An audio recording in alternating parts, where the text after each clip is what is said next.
Hello दोस्तों, बहुत बहुत स्वागत है आपके अपने चैनल राहुल स्टडी पॉइंट पे। तो दोस्तों, आज हम लोग जो है सीटेट में बाल विकास के शिक्षण से संबंधित जो है 30 प्रश्नों को हल करेंगे। तो आप लोग जो है इसके पहले का वीडियो नहीं देखे होंगे तो आप लोग डिस्क्रिप्शन बॉक्स में जाएंगे, वहाँ पे लिंक मिल जाएगा, या फिर जो है प्लेलिस्ट में जाएंगे तो आप लोग को जो है वीडियो वहाँ मिल जाएगा। तो आप लोग वीडियो को जो है खूब देखिए और खूब ज़्यादा से ज़्यादा प्रैक्टिस कीजिए। तो आप लोग इस वीडियो को जो भी पूरा देखिए और इस साथ ही क्या है, वीडियो को लाइक कीजिए और चैनल के साथ जुड़े रहने के लिए चैनल को सब्सक्राइब कीजिए और बेल आइकन वाली बटन को ज़रूर दबाएं, जिससे सीटेट से रिलेटेड जो भी वीडियो अपलोड करें आपके पास नोटिफिकेशन पहुंच जाए। आप लोग वीडियो का खूब ज़्यादा से ज़्यादा जो है प्रैक्टिस करें। तो चलिए दोस्तों, हम लोग देखते हैं, एक एक प्रश्नों को करते हैं। निर्देश क्या दिया आपका, निम्नलिखित प्रश्नों के उत्तर देने के लिए सबसे उचित विकल्प को चुनिए। जैसे इसमें पहला प्रश्न है, एक शिक्षक प्रश्न पत्र बनाने के बाद यह जांच करता है कि क्या प्रश्न परीक्षण के विशिष्ट उद्देश्यों की परीक्षा ले रहे हैं। वह मुख्य रूप से प्रश्न पत्र की ... के बारे में चिंतित है। तो क्या होगा, जैसे ऑप्शन है वैधता, बी संपूर्ण विषय वस्तु को शामिल करने, सी प्रश्नों के प्रकार, डी विश्वसनीयता। तो क्या है, एक शिक्षक प्रश्न पत्र को बनाने के बाद यह जांच करता है कि क्या प्रश्न पत्र परीक्षण की विशिष्ट उद्देश्यों की परीक्षा ले रहे हैं। वह मुख्य रूप से प्रश्न पत्र की बारे में, किसके बारे में मतलब चिंतित हैं। तो क्या है, जैसे कोई शिक्षक है, प्रश्न पत्र बनाने में उसका जो प्रमुख उद्देश्य होता है संपूर्ण विषय वस्तु को जो है शामिल करना होता है। तो ये आपका ऑप्शन किसके साथ जाएगा, ऑप्शन बी के साथ, जैसे संपूर्ण विषय वस्तु को शामिल करने के बारे में जो है चिंतित है। प्रश्न 2 है, विवेचनात्मक शिक्षा शास्त्र का यह दृढ़ विश्वास है कि, ऑप्शन है एक शिक्षक को हमेशा कक्ष के अन्वेषण का नेतृत्व करना चाहिए, बी है शिक्षार्थी को स्वतंत्र रूप से तर्कड़ा नहीं करनी चाहिए, सी है बच्चे स्कूल के बाहर क्या सीखते हैं या अप्रासंगिक है, डी है शिक्षार्थियों के अनुभव प्रत्यक्ष महत्वपूर्ण होते हैं। तो क्या जैसे इसमें होता है, विवेचनात्मक शिक्षा शास्त्र का यह मानना है कि छात्र कोई भी कार्य या विषय सीखने के लिए स्वयं क्रियाकलाप करें, जिससे क्या होता है, उनके चिंतन में जो वृद्धि होती है। जैसे तर्क करें, अपने अनुभव को इस प्रकार से संगठित एवं समंजन करें ताकि सीखने के प्रत्यक्ष लाभ हो सके। तो आपका ऑप्शन क्या हो जाएगा दोस्तों, शिक्षार्थियों को जो है कि अनुभव और प्रत्यक्ष महत्वपूर्ण होते हैं, ये ऑप्शन आपका डी हो जाएगा।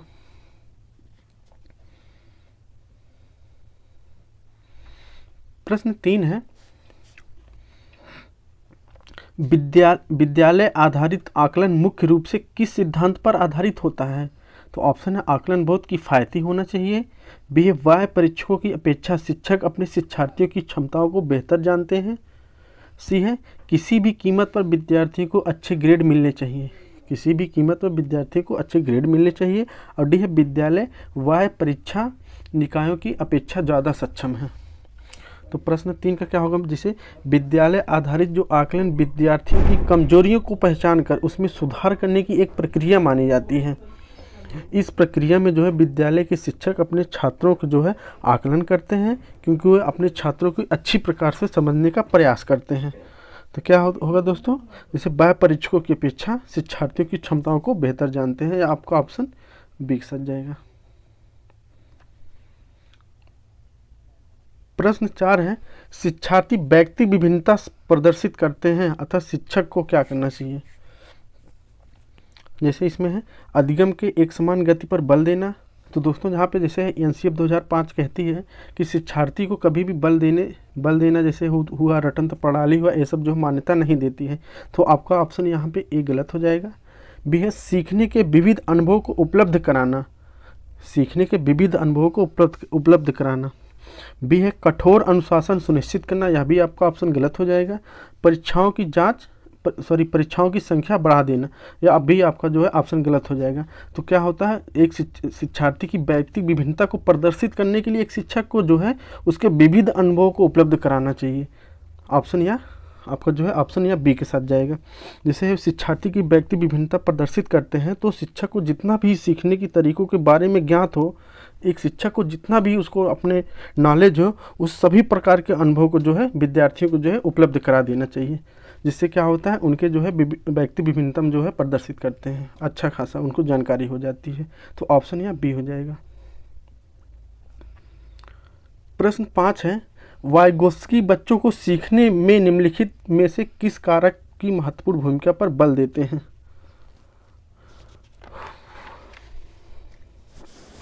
वाइगोत्स्की बच्चों के सीखने में निम्नलिखित में से किस कारक की महत्वपूर्ण भूमिका पर बल देते हैं?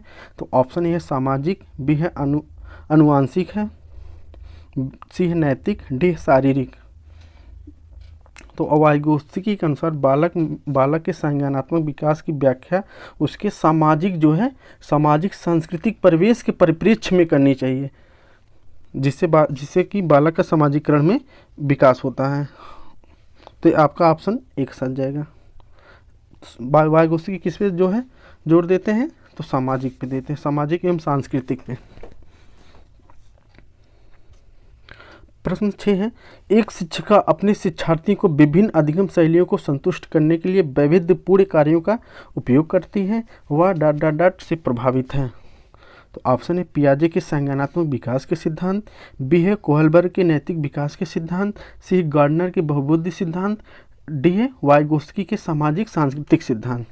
तो दोस्तों, जो गार्डनर का बहुबुद्धि सिद्धांत के अनुसार जो है बुद्धि का स्वरूप एकांगी ना होकर बहुकारकी होता है, जिस प्रकार शिक्षिका अपने शिक्षार्थी को विभिन्न अधिगम, यहाँ पे देखिए, शिक्षिका अपने शिक्षार्थी को विभिन्न अधिगम शैलियों को संतुष्ट करने के लिए वैविध्यपूर्ण कार्यों का उपयोग करती है, उसे यह प्रतीत होता है कि वह गार्डनर के बहुबुद्धि सिद्धांत से प्रभावित है। यह आपका ऑप्शन सीख साथ जाएगा। प्रश्न 7 है, एक शिक्षिका अपने आप से कभी भी प्रश्नों के उत्तर नहीं देती। एक शिक्षिका अपने आप में कभी भी प्रश्नों के उत्तर नहीं देती। वह अपने विद्यार्थियों को उत्तर देने के लिए समूह चर्चाएं, सहयोगात्मक अधिगम अपनाने के लिए प्रोत्साहित करती है। यह उपागम के सिद्धांत पर आधारित है। तो यह उपागम जो है किस सिद्धांत पर आधारित है? तो ऑप्शन है सक्रिय भागीदारिता, बी अनुदेशात्मक सामग्री के उचित संगठन, सी है अच्छा उदाहरण प्रस्तुत करना और भूमिका प्रतिरूप बनाना, डी है सीखने की तत्परता। तो क्या होगा, यदि एक शिक्षिका जो है अपने आप में कभी भी प्रश्नों का उत्तर नहीं देती है और यह अपने शिक्षार्थियों को उत्तर देने के लिए समूह चर्चाएं और सहयोगात्मक अधिगम अपनाने के लिए प्रोत्साहित करती हैं, तो यह उपागम सक्रिय भागीदारिता के सिद्धांत पर आधारित होता है, जिससे क्या होता है कि बच्चे जो है सक्रिय रूप से उसमें जो है भागीदारी हो जाते हैं। तो आपका ऑप्शन किसके साथ जाएगा मित्रों? ऑप्शन एक साथ जाएगा, सक्रिय भागीदारिता। प्रश्न 8 है, निम्नलिखित में से कौन सा शिक्षक से संबंधित अधिगम को प्रभावित करने वाला कारक है? निम्नलिखित में कौन सा शिक्षक से संबंधित अधिगम को प्रभावित करने वाला कारक है? तो ऑप्शन है विषय वस्तु की प्रवीणता, बी है बैठने की उचित व्यवस्था, सी शिक्षण अधिगम संसाधनों की उपलब्धता, डी है विषय वस्तु या अधिगम अनुभवों की प्रकृति। तो दोस्तों, जो शिक्षण की प्रक्रिया में जब शिक्षक अपने विषय में जो है प्रवीण होता है, तो वह शिक्षण को अधिक प्रभावी बना सकता है। जब शिक्षक जो अपने विषय में प्रवीणता उसको हासिल रहती है, तो वह जो है शिक्षण को बहुत ही अधिक प्रभावी बना सकता है। साथ ही साथ उसे अन्य विषयों के बारे में भी सामान्य ज्ञान होने चाहिए। तो क्या होगा, यह ऑप्शन आपका ऑप्शन एक सजेगा, विषय वस्तु से प्रवीणता होगा। प्रश्न 9 है, राज्य स्तर की एकल गायन प्रतियोगिता के लिए विद्यार्थियों को तैयार करते समय एक विद्यालय लड़कियों को वरीयता देता है, तो यह दर्शाता है क्या? तो ऑप्शन है लैंगिक पूर्वाग्रह, बी है वैश्विक प्रवृत्तियां, सी है प्रयोजनात्मक उपागम, डी है प्रगतिशील चिंतन। तो क्या होगा मित्रों, इसमें कहा है राज्य स्तर की एकल गायन प्रतियोगिता के लिए विद्यार्थियों को तैयार करते समय एक विद्यालय लड़कियों को वरीयता देती है। यह दर्शाता है क्या? देखिए, इसमें जब किसी संस्था या कक्षा में जो है लिंग के आधार पर, जैसे बालक बालिका के आधार पर वरीयता दी जाती है, तो इसमें जो है लैंगिक पूर्वाग्रह वो दर्शाते हैं। तो ऑप्शन यह आपका एक सच जाएगा। प्रश्न 10 है, बीजों का अंकुरण संकल्पना के शिक्षण की सबसे प्रभावी पद्धति है।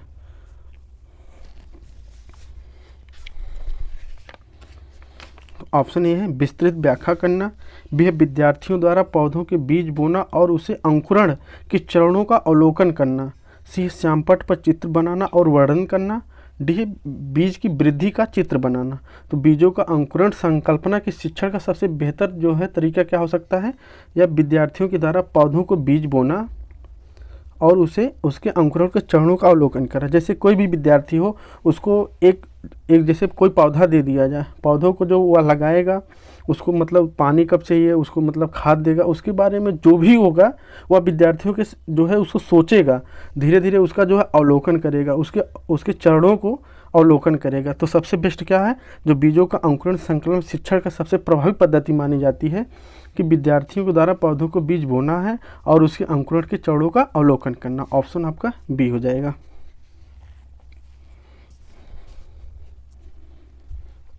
प्रश्न 11 है, जब बच्चा फेल होता है तो इसका तात्पर्य है कि, जब बच्चा फेल होता है तो इसका तात्पर्य क्या होगा।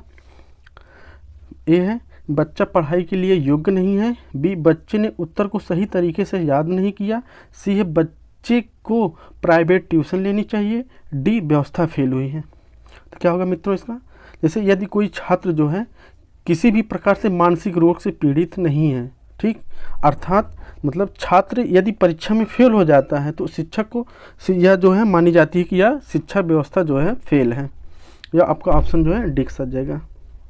इसका तात्पर्य है कि व्यवस्था जो है फेल हुई है। प्रश्न 12 है, शिक्षण में अधिगम पर बल देने वाला परिवर्तन हो सकता है। शिक्षण से अधिगम पर बल देने वाला परिवर्तन हो सकता है।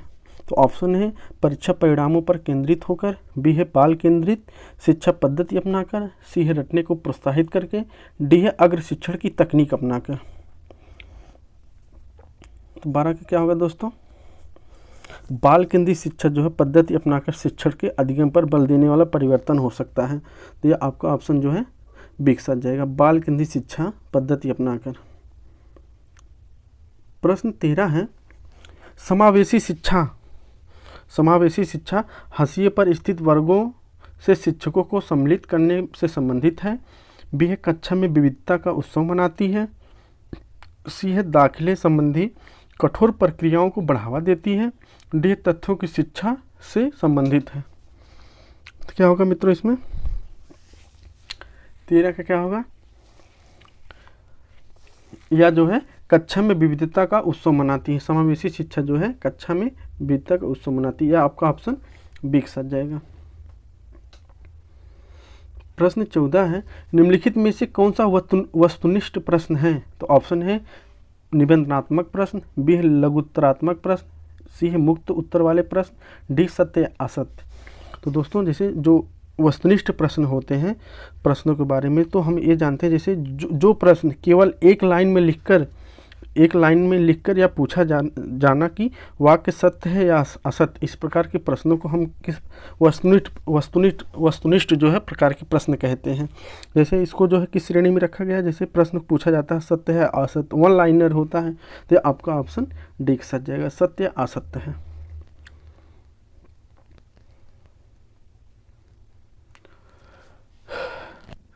प्रश्न 15 है, तो दोस्तों आप लोग वीडियो को लास्ट तक देखिए और दोस्तों वीडियो को अपने मित्रों और दोस्तों के पास खूब ज़्यादा से ज़्यादा शेयर कीजिए, जिससे वीडियो का लाभ उनको भी मिल सके। तो देखिए 15 है, निम्नलिखित में कौन सी प्रगतिशील शिक्षा की विशेषता है।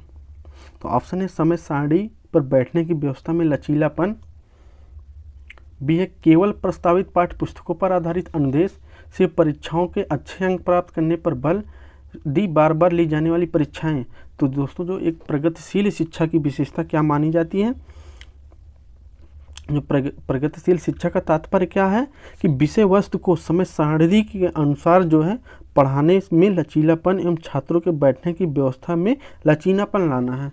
तो आपका ऑप्शन एक सच जाएगा 15 का, समय सारणी और बैठने की व्यवस्था में क्या है लचीलापन, आपका ऑप्शन ऐसे ही हो जाएगा। प्रश्न 16 है, पियाजे के संज्ञानात्मक विकास के चरणों के अनुसार इंद्रिय गामक संवेदी प्रेरक अवस्था किसके साथ संबंधित है। तो आपका ऑप्शन है सामाजिक मुद्दों से सरोकार, बी है अनुकरण स्मृति और मानसिक निरूपण, सी है तार्किक रूप से समस्या समाधान की योग्यता, डी है विकल्पों के निर्वचन और विश्लेषण करने की योग्यता। तो क्या होगा मित्रों, जो संवेदीगामक अवस्था है, इंद्रियगामक अवस्था है, उसको अवस्था का जो है 2 वर्ष तक माना जाता है। इस अवस्था में बालक जो है व्यवहार, भाषा आदि का अनुकरण करने लगता है। तो यह आपका किसके साथ जाएगा दोस्तों 16 का? तो यह है अनुकरण, स्मृति और मानसिक निरूपण। ऑप्शन बी हो जाएगा आपका। प्रश्न 17 है, कोहलबर्ग के अनुसार शिक्षक बच्चों में नैतिक मूल्यों का विकास कर सकता है। तो ऑप्शन है कैसे व्यवहार किया जाना चाहिए, इस कठोर निर्देश देकर, बी है धार्मिक शिक्षा को महत्व देकर, सी है व्यवहार के स्पष्ट नियम बनाकर, डी है नैतिक मुद्दों पर आधारित चर्चाओं में उन्हें शामिल करके। तो क्या होगा दोस्तों, तो कोहलबर्ग के अनुसार जो है शिक्षक को बच्चों में नैतिक मूल्यों का विकास कर सकता है। तो कैसे कर सकता है, या जो है नैतिक मुद्दों पर आधारित चर्चाओं में उन्हें शामिल करके। ऑप्शन यह डी हो जाएगा। प्रश्न 18 है, छोटे शिक्षार्थियों को कक्षा में समवयस्कों के साथ अंतःक्रिया करने के लिए प्रोत्साहित करना चाहिए, जिससे क्या होगा, शिक्षक कक्षा को बेहतर तरीके से नियंत्रित कर सके, वे एक दूसरे से प्रश्नों को उत्तर सीख सकें, वे पाठ्यक्रम को बहुत जल्दी पूरा किया जा सके, और डी है आपका वे पढ़ने के दौरान सामाजिक कौशल भी सीख सकें। तो छोटे शिक्षार्थियों को कक्षा में समवयस्कों के साथ अंतःक्रिया करने के लिए इसलिए प्रोत्साहित किया जाना चाहिए, जिससे क्या है कि पढ़ने के दौरान सामाजिक कौशल भी सीख सकें। वह ऑप्शन या डी हो जाएगा, वे पढ़ने के दौरान सामाजिक कौशल सीख सकें। प्रश्न 19 है, एक निरुयोग बच्चा पहली बार विद्यालय आता है तो शिक्षक को क्या करना चाहिए। तो ऑप्शन है प्रवेश परीक्षा लेनी चाहिए, बी है बच्चे को निरुयोग्यता के अनुसार उसे विशेष विद्यालय में भेजने का प्रस्ताव देना चाहिए, सी है उसे अन्य विद्यार्थियों से अलग रखना चाहिए, डी है सहकारी योजना विकसित करने के लिए बच्चे के माता पिता के साथ चर्चा करनी चाहिए। तो 19 का क्या होगा मित्रों, प्रवेश परीक्षा लेनी चाहिए। आपका ऑप्शन यह गलत हो जाएगा। बच्चे की निरुयोग्यता के अनुसार उसे विशेष विद्यालय में भेजने का प्रस्ताव देना चाहिए, ये भी आपका गलत हो जाएगा। उसे अन्य विद्यार्थियों के साथ अलग रखना चाहिए, ये भी गलत हो जाएगा। आपका ऑप्शन डी के साथ जाएगा। जब एक निरुयोग बच्चा जो है पहली बार विद्यालय आता है तो सहकारी योजना विकसित करने के लिए बच्चे के माता पिता के साथ क्या करनी चाहिए, चर्चा करनी चाहिए। तो ऑप्शन यह डी हो जाएगा। अगला प्रश्न है, प्रायः शिक्षार्थियों की त्रुटियां ... की ओर संकेत करते हैं। तो ऑप्शन है शिक्षार्थियों के सामाजिक आर्थिक स्तर पर, बी है वे कैसे सीखते हैं, सी है यांत्रिक अभ्यास की आवश्यकता, और डी है सीखने की अनुपस्थिति। जो प्रायः शिक्षार्थी की त्रुटि करते हैं तो वह जो है किस पे है, वे या किस पे संकेत करता है, वह कैसे सीखते हैं। यह आपका ऑप्शन बी के साथ जाएगा। प्रश्न 21 है, निम्नलिखित में से कौन सी समस्या समाधान की वैज्ञानिक का पहला चरण है। निम्नलिखित में से कौन सी समस्या समाधान की वैज्ञानिक पहला चरण है। वैज्ञानिक पद्धति होगा यहाँ पे।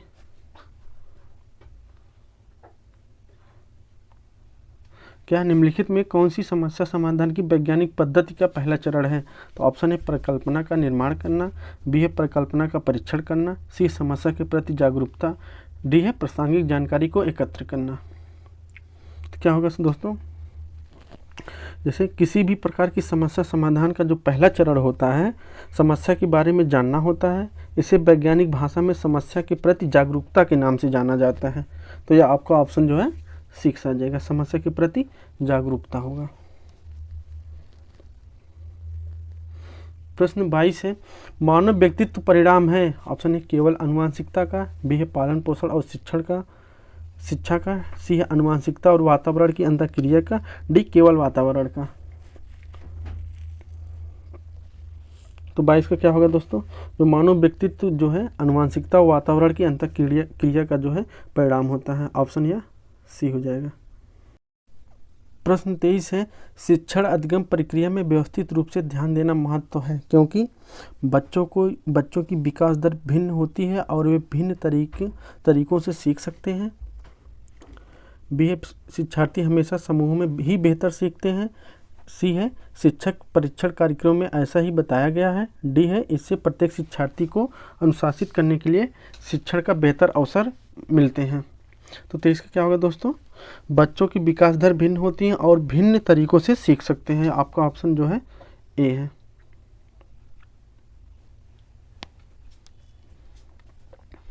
प्रश्न 24 है, निम्नलिखित में से कौन सा सीखने का क्षेत्र है? तो ऑप्शन है व्यावसायिक, बी है अनुभविक, सी है भावात्मक, डी है आध्यात्मिक। जो सीखने का जो है क्षेत्र किसे माना जाता है? तो आपका जो है या आपका ऑप्शन जो है सिक्स आ जाएगा। भावात्मक को जो है सीखने का जो है क्षेत्र माना जाता है। जैसे भावात्मक का जो तात्पर्य होता है, मनोवृत्ति वस्तु के प्रति व्यक्ति में उत्पन्न सकारात्मक भाव, यानी जो है सुखद भाव को अधिगम को सुगम बनाते हैं। तो आपका ऑप्शन या बी हो जाएगा।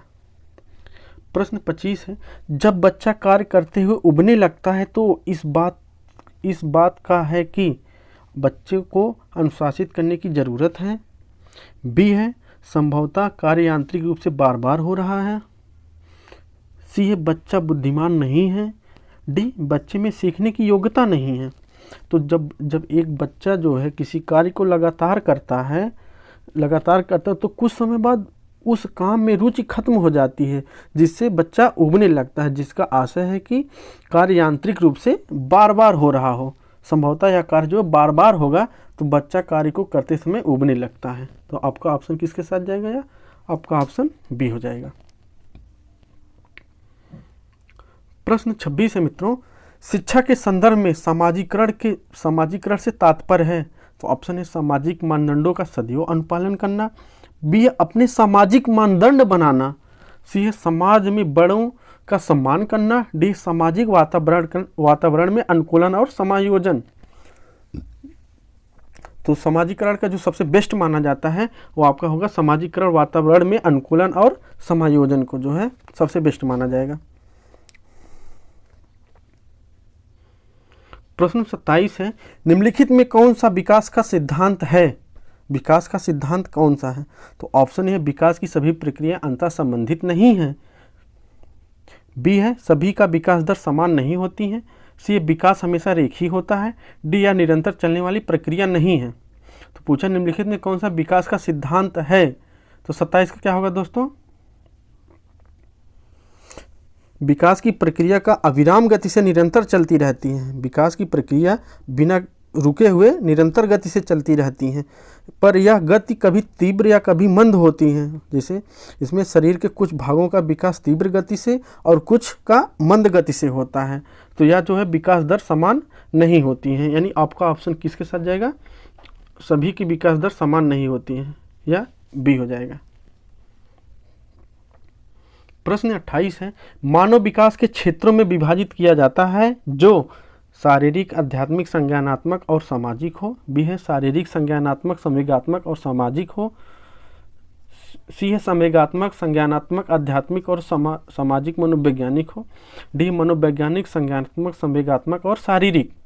तो मानव विकास को किस क्षेत्रों में विभाजित किया जाता है दोस्तों? या आपका जो है जैसे शारीरिक है, संज्ञानात्मक है, संवेगात्मक और सामाजिक। ऑप्शन या बी के साथ जाएगा। प्रश्न 29 है, एक शिक्षिका पाठ वस्तु और फल सब्जियों के कुछ चित्रों का प्रयोग करती है। बहुत ही इंपॉर्टेंट प्रश्न दोस्तों, ध्यान से पढ़िए। एक शिक्षिका पाठ वस्तु और फल सब्जियों के कुछ चित्रों का प्रयोग करती है और अपने विद्यार्थियों से चर्चा करती है। विद्यार्थी इस जानकारी को अपने पूर्व ज्ञान से जोड़ते हैं और पोषण की संकल्पना को सीखते हैं। या उपागम किस पर आधारित है? तो ऑप्शन है ज्ञान के निर्माण पर। बी है अधिगम के शास्त्रीय अनुबंधन पर। सी है पुनर्बलन के सिद्धांत पर। डी है अधिगम के सक्रिय अनुबंधन पर। तो देखिए दोस्तों, प्रश्न को पढ़िए ध्यान से, क्योंकि बहुत ही इंपॉर्टेंट प्रश्न है। एक शिक्षिका पाठ्य पुस्तक और फल सब्जियों के कुछ चित्रों का प्रयोग करती है और अपने विद्यार्थियों से चर्चा करती है। विद्यार्थी इस जानकारी को अपने पूर्व ज्ञान से जोड़ते हैं और पोषण की संकल्पना को सीखते हैं या उपागम किस पर आधारित है? तो यह होगा आपका ज्ञान के निर्माण में आधारित है, ज्ञान के निर्माण पर आधारित है। ऑप्शन ए हो जाएगा। प्रश्न 30 है, जब बच्चे की दादी उसे उसकी माँ की गोद से लेती है तो बच्चा रोने लगता है, तो बच्चा के रोने का कारण क्या हो सकता है? तो दोस्तों इस सीरीज का यह लास्ट प्रश्न है। तो आप लोग जो है वीडियो को, उम्मीद है कि आप लोग वीडियो बहुत ही अच्छा लगा होगा, तो आप लोग वीडियो चैनल को जो है सब्सक्राइब कीजिए और अपने मित्रों, दोस्तों, भाइयों, बहनों सभी के पास खूब ज़्यादा से ज़्यादा शेयर कीजिए, जिससे इस वीडियो का उन लोग को भी लाभ मिले और जो है खूब अच्छे से प्रैक्टिस करें। तो आप लोग जो खूब अच्छे से प्रैक्टिस कीजिए और सीटेट में जो है खूब अच्छा स्कोर बनाइए। तो इस प्रश्न का उत्तर क्या होगा दोस्तों? जब बच्चे को उसकी माँ गोद से अलग किया जाता है तो उसे मोहबस जो है, जैसे उसे मोहबस जो है संवेगात्मक दुश्चिंता उत्पन्न होती है, जिसके कारण बच्चा क्या होता है? रोने लगता है। तो आपका क्या हो जाएगा दोस्तों? यहाँ आपका ऑप्शन सी होगा, संवेगात्मक दुश्चिंता के कारण जो है बच्चा रोने लगता है। तो दोस्तों बहुत बहुत धन्यवाद, बने रहिए राहुल स्टडी पॉइंट पर। दोस्तों आप लोग चैनल को जरूर सब्सक्राइब कीजिए और इसी तरह सीटेट के वीडियो को देखते रहिए और खूब ज़्यादा से ज़्यादा प्रैक्टिस कीजिए, जिससे दोस्तों 110 प्लस आपका जो है स्कोर अच्छे से बने। तो आप लोग जो भी वीडियो नहीं देखे हैं तो डिस्क्रिप्शन बॉक्स में जाएंगे, वहाँ पे लिंक मिलेगा, या फिर प्लेलिस्ट में जाएंगे, वहाँ वीडियो मिल जाएगा, तो आप लोग वीडियो को देख लीजिएगा। तो दोस्तों बने रहिए राहुल स्टडी पॉइंट पर। बहुत बहुत धन्यवाद।